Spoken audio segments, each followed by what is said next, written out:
pakilala tayo sa mga anak ko. Mga anak, may bisita tayo.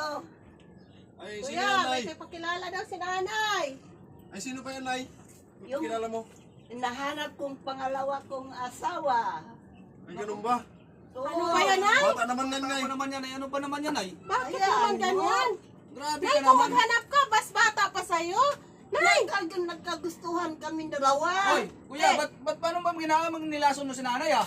Mahal ko naman syempre. Hindi, kalukuhan yan. Pera lang habol mo sa kanya. Hindi naman ako sasama dito kung mahal ko. Kalukuhan yan, Brad. Gawain ko yan, Brad eh. Huwag ganun. Pabili pa panulokong ginagawa mo eh. O bayaan mo naman maging masaya ang magulang Hayaan mo. mo kami. Alam mo na, dapat nanahimik ka na. Alam mo naman may mga, kita mo naman, dami mo na ako eh. Nandito ka, Kasi tapos mahal kukuha ko ka ng siya. bata. Pabayaan nyo naman maging masaya ang Hindi magulang pwede mo, yung pre. Brad. Hindi pwede Panulokong yan. ginagawa mo eh. Tingnan mo. Tingnan mo, edad nyo, Bakit? oh. Anong lulukoyin ko dito? Anong lulukoyin ko sa inyo? Sus, alam mo ko naman may pensyon si nanay. Yun ang habol mo dyan. Ang laki ng Huwag agwat ganun, ng pre. ano nyo, edad nyo. Ang Ay, pihira naman. hindi. Kayo, anong gusto nyo? Ayaan mo si nanay na ganyan? Hindi ako papayag. Hindi. Ano ba yan?